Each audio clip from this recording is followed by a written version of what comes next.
পরে বের হয়ে কেমন লাগতেছে ভাই? ভাই জীবন থেকে 16টা বছর গেছে, কিরম আর লাগবে? বিনা অপরাধে জেল কাটছি, বিনা অপরাধে জেল থেকে জেল কাটছি 16টা বছর। জীবন তো শেষ, এখন তো ভালো লাগে ইনশাল্লাহ। স্ত্রী, আত্মীয় স্বজন, ছেলে মেয়ে সবাইকে কষ্ট হয়ে জীবনের নির্যাতিত যে অবস্থায় 16টা বছর। আমার চাকরি ওই সময় ছিল 1 বছর মাত্র চাকরি। আজকে আমার বাবা মা বৃদ্ধ, আমি বড় ছিলাম, আমার ছোট ভাই বোন আজকে নিরবধ, আমি কিচ্ছু জানি না এই ঘটনার সঙ্গে। আজকে এই 16টা বছর ধরে আমি এইভাবে ভোগ করলাম। আমি অসুস্থ, আজকে 16টা বছর আমার ছোট ছোট ভাই বোন, বাবা মা বৃদ্ধ, তারা চোখে। আসসালামু আলাইকুম দর্শক, নতুন একটি ভিডিওতে আপনাকে স্বাগতম।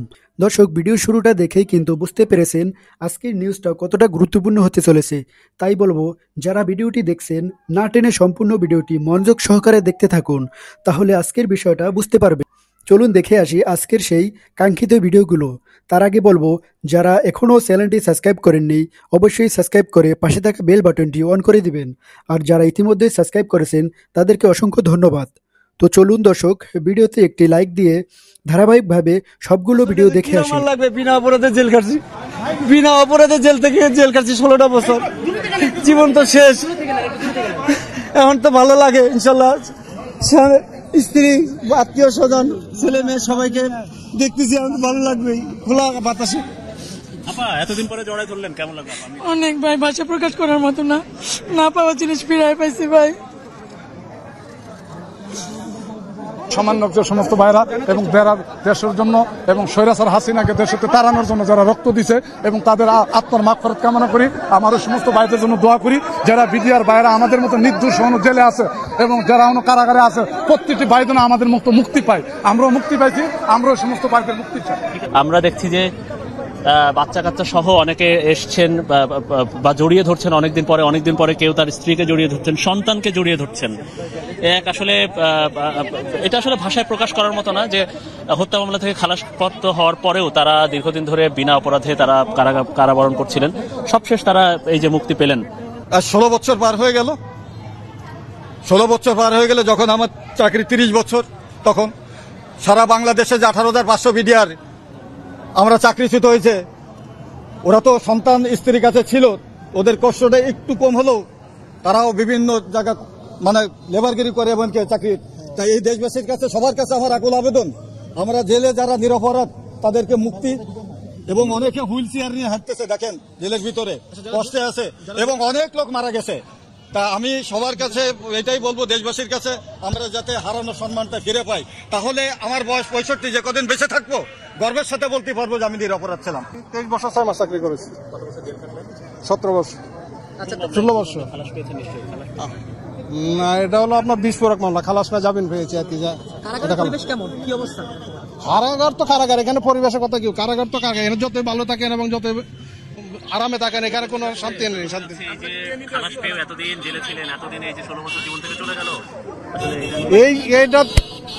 এটা তো বুঝে আপনাকে বোঝানো যাবে না, বলে বোঝানো যাবে না যে কি কষ্ট, কি জ্বালা জেলখানার ভিতরে, এটা আপনাকে বলে বোঝানো যাবে না। আমরা চাই এই যে সরকার আমাদের পরিকল্পিতভাবে আমাদের জেল খাটিয়েছে তার জন্য সঠিক শাস্তি এবং সঠিক বিচার হয়। এই যে ফ্যামিলির সাথে এতদিন পরে দেখা হবে, বাড়ি যাবেন, তাই না? বাড়ির খাবার খাবেন, এটা তো অনুভূতি অন্যরকম। এটা তো বোঝানো যাবে না আপনাকে, এটা অনুভূতি অন্যরকম। যখন শুনছি যাবেন হয়েছে, তখন তো কি একটা অনুভূতি, এটা আর বলে বোঝানো যাবে না ভাই। এই মামলা তো কোনো তদন্তকারী কর্মকর্তা নাই, কোনো আয়ু নাই এই মামলা। এটা তো একটা শুধু পরিকল্পিত একটা মামলা দিয়েছে, এই মামলার কোনো আয়ুই নাই।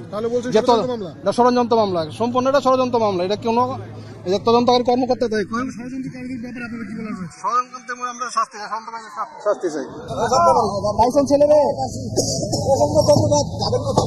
আমি কুমিল্লা ক্যান্টনমেন্টে যাবি।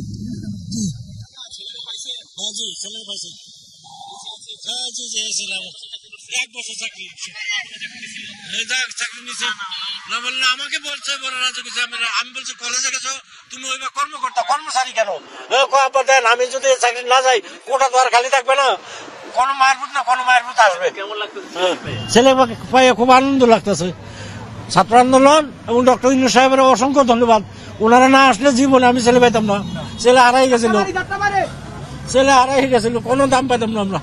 তার আগেও যে অনেক দূরে থেকে সাক্ষাৎ হতো, প্রায় 2-3 হাত দূরে থেকে সাক্ষাৎ হতো, এখন আজকে বাবারে এভাবে জ্বরে হাত দিয়ে ধরতে পারছি। 16 বছর পরে ধরলাম। আপনার মাকে জড়াই করার জন্য আপনি ব্যাকুল হয়েছেন? জি জি। এখন কি করবো? আমি তৎকালীন 13 রাইফেল ব্যাটালিয়নে চাকরিতে ছিলাম। পরে আমার এই ঘটনাটা ঘটে, অনাকাঙ্ক্ষিতভাবে আমার জেলে আসতে হয়। 13 ব্যাটালিয়নে ছিল। 13 ব্যাটালিয়ন ফিলখানা।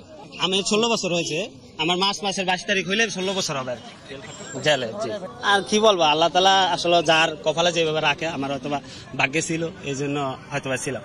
আমার আর কিছু বলার নেই। আপনারা দোয়া করবেন আমি যেন আল্লাহ তাআলার কল্যাণের সহিত বাড়িতে যাইতে পারি, মা ভাই বোনদের কাছে যেতে পারি।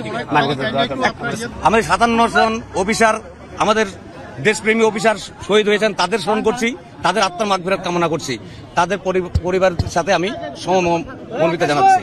আমি আশা করি যারা এই ঘটনার সাথে জড়িত তাদের দৃষ্টান্ত মতো সাজা হবে, আর যারা জড়িত না, যারা নির্দোষ, তাদেরকে যেন সরকার আপনার মিডিয়া ভাইদের মাধ্যমে জানিয়ে দেওয়া হয়, যেন সরকার যেন তাদেরকে। আমি 16টা বছর এই জেলের ভিতরে থাকা একটা, আমি আমার 3 মাসের আমার সন্তানকে রেখে আমি নির্ভয়ে আমি জেলে এসেছিলাম, যে আমি কিছু অপরাধ করি নাই, নির্ভয়ে এসেছিলাম, কোনো অপরাধ করি নাই।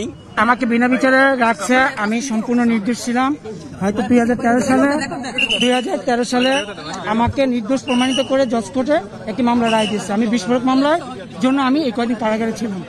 চাকরির বিষয়ে কি বলবেন? চাকরির বিষয়ে আমি চাইবো, আমি যেহেতু নির্দোষ ছিলাম, আমি আমার চাকরি পুনরায় ফেরত চাই। কষ্ট হয়ে জীবনের নির্যাতিত যে অবস্থায় 16টা বছর, আমার চাকরি ওই সময় ছিল 1 বছর মাত্র চাকরি। আজকে আমার বাবা মা বৃদ্ধ, আমি বড় ছিলাম, আমার ছোট ভাই বোন আজকে নিরবধ, আমি কিচ্ছু জানি না এই ঘটনার সঙ্গে। আজকে এই 16টা বছর ধরে আমি এইভাবে ভোগ করলাম, আমি অসুস্থ। আজকে 16টা বছর আমার ছোট ছোট ভাই বোন, বাবা মা বৃদ্ধ, তারা চোখে দেখে না। আজকে একবেলা তারা খাইছে, একবেলা খাইনি। আজকে এই অবস্থা আমার চাকরি ওই সময় মাত্র, আমি নতুন রিক্রুটিং পাস করে আইছি মাত্র, আমার চাকরি ওই ঘটনার সময় মাত্র 1 বছর। আমি কোনো কিছুর সাথে কোনো কিছু জানিও না, কিভাবে কি হয়েছে না হয়েছে কিছু জানি না। আজকে আমি 16 বছর জেল খেলাম। আমি এই খালাস পাওয়ার পরও 16 বছর জেলে এইভাবে থাকতাম। আমার বাবা মা কেউ সাক্ষাৎও আসতে পারতো না, কে আসবে, আমার বাড়ি সেই অনেক দূর, সেই উত্তরবঙ্গে। আমি এইভাবেই জীবনটা কাটাইলাম এই 16 বছর ধরে। আছি আমার বয়স তখন এই 18 বছর ছিল। এখন আমি আমার অসুস্থ শরীর, এখন আমার বাবা মা আমাকে এই পর্যন্ত কোনো সময় দেখেওনি, এই 16 বছর আসতে পারেনি, তারা মূর্খ মানুষ। আমার পরিবার খুবই গরিব, আমি এই অবস্থায় আছি। আমার চাকরি তখন 1 বছরও ছিল না। হ্যাঁ, আমি এই অবস্থার মধ্যে, আমি খালাস পাওয়ার পরও এই 16 বছর এইভাবে নির্যাতিত অবস্থায় থাকছি আমি। এখন সরকারের কাছে আমাদের দাবি যে আমরা নিরপরাধ, আমরা কিছু জানি না। যদি আমাদের গরিব, আমাদের পরিবার, আমাদের বাবা মা কোনো কিছু একবেলা খাইছে, একবেলা না খাইয়া আছে, যদি সরকার যদি আমাদের প্রতি, এই গরিবের প্রতি মানে সহযোগিতা করে আমাদেরকে চাকরিতে পুনর্বহাল করে, আমরা দেশ এবং সবার প্রতি আমরা কৃতজ্ঞ থাকবো। এটাই আমার চাওয়া, আর কোনো কিছু চাওয়া নাই। যারা এই ব্যাপারে জড়িত আছে, কারা জড়িত আছে, সেটা সরকার খুঁজে নিয়ে তাদের বিচার হোক, আমরা এটা চাই, সবসময়ের জন্য চাই। যারা আমাদের অফিসারকে হত্যা করেছে, যারা অফিসার মারা গেছে, আমরা আল্লাহ পাক তাদেরকে জান্নাতবাসী করুক। আমাদের আর কোনো কিছু চাওয়া পাওয়া নেই, এবং সঠিক বিচার হোক। এখন বের হলে আমরা এই দেশের আলো বাতাস কিছুই জানি না। এখন কি হবে আমাদের ভবিষ্যৎ পরিকল্পনা, বা আমরা কি করে খাবো, আমরা কিছু জানি না এই ব্যাপারে। আমি ওই মুহূর্তে ঢাকা পিলখানাতেই ছিলাম, কিন্তু আমি ছাত্র মেডিকেল কোর্স করতেছিলাম। আমি এক ট্রেনিং শেষ, বাংলাদেশ ITS চট্টগ্রাম থেকে ট্রেনিং শেষ করে, রিক্রুটিং পাস করে মাত্র এই সবে পিলখানায় জয়েন করেছি 7 সাল থেকে 8 সালে, 1 বছরই আমার চাকরি। আর ওই ঘটনার সময় আমি কোনো কিছু জানিও না।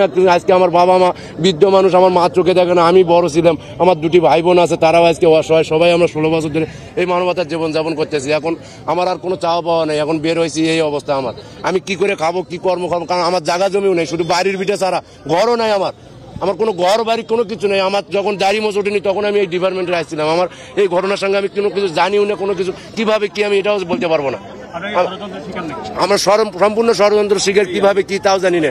আমি বিডিআর একজন বিভাগীয় অফিসার, আমি ডেপুটেশন ডাইরেক্টর হাফিজুর রহমান হাফিজ। তো আমি নির্দোষ এবং আমার অধীনস্থ সদস্যরাও নির্দোষ। আমাদেরকে আপনারা জানেন কিভাবে আমাদেরকে ফাঁসানো হয়েছে, যার বিচার আমরা এতদিন পাইনি। আপনাদের এই আন্দোলনের মাধ্যমে, এই সমাজের আন্দোলনের মাধ্যমে আমাদের মুক্তির ব্যবস্থা হয়েছে। এই জন্য সবাইকে আমি সাধুবাদ জানাই। আমরা যারা মুক্তি পাইছি এবং যারা আমাদের মুক্তির অপেক্ষায় আছে, তাদের মুক্তির জন্য আপনারা কথা বলবেন সবাই। এটা আমার অনুরোধ রইল সবার প্রতি, আপনারা আমাদের জন্য দোয়া করবেন।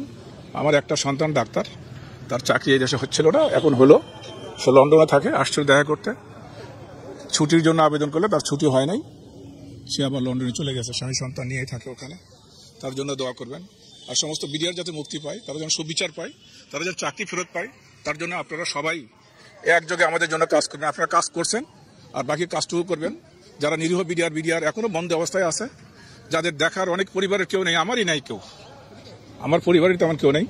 যাই হোক, আল্লাহ আমাকে এখন বেঁচে রাখছে, আমি বেঁচে আসি। আপনাদের সাথে কথা বললাম যে এমন কিছু আমাকে প্রশ্ন কেউ করবেন না, যাতে আমি আপনাদেরকে বিব্রত করে ফেলি, আবার আমাকে বিব্রত করবেন না। আমি আমাদের সবাইকে সাধুবাদ জানাচ্ছি। আপনারা পরবর্তী যারা আমাদের জেনারেশন রয়ে গেছে ভেতরে, তাদের মুক্তির পথ যেমন সুগম হয়, সে ব্যাপারে আপনারা সবাই কথা বলবেন, সোচ্চার হবেন। এই অনুরোধটুকু আপনাদের সবার কাছে আমার রইল। আমার জন্য দোয়া করবেন, আমি আপনাদের জন্য দোয়া করব। এই সমাজ আজকে যে মুক্ত হয়েছে, যে জন্য মুক্ত হয়েছে, যারা শহীদ হয়েছে, যারা এখন পঙ্গু অবস্থায় আছে, তাদের সবার জন্য আমার দোয়া থাকবে। যারা কবরবাসী হয়ে গেছে, আল্লাহ জান তার বেহেশত নসিব করে। আর আমাদের মধ্যে থেকেও যারা মারা গেছে, আল্লাহ জান তাদেরকে বেহেশত নসিব করে।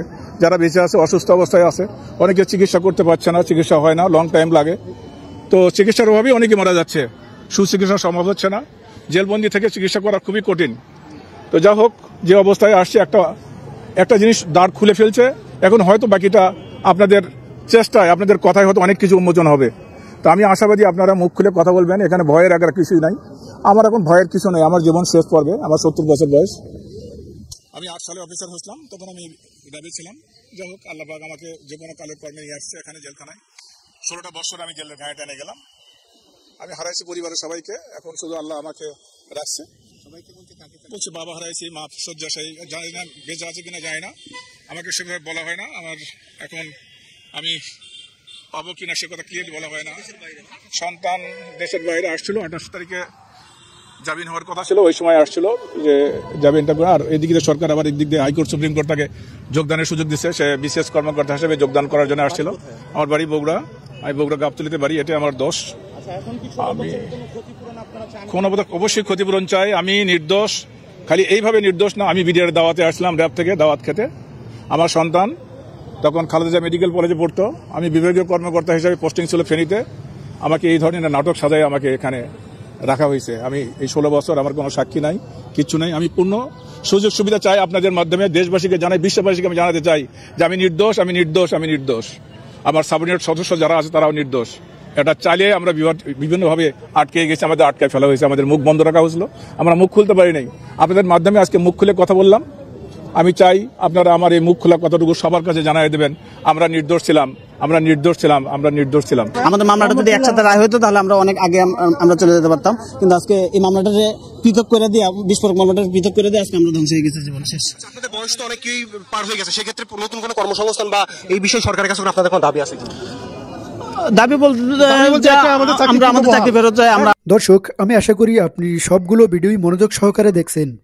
সেই সাথে দর্শক, এই ভিডিওগুলো সম্পর্কিত যদি কোনো তথ্য এবং মতামত থাকে তাহলে কমেন্টে জানাবেন। এতক্ষণ সাথে থাকার জন্য ধন্যবাদ। আজকের মতোই এ পর্যন্তই। আল্লাহ হাফেজ।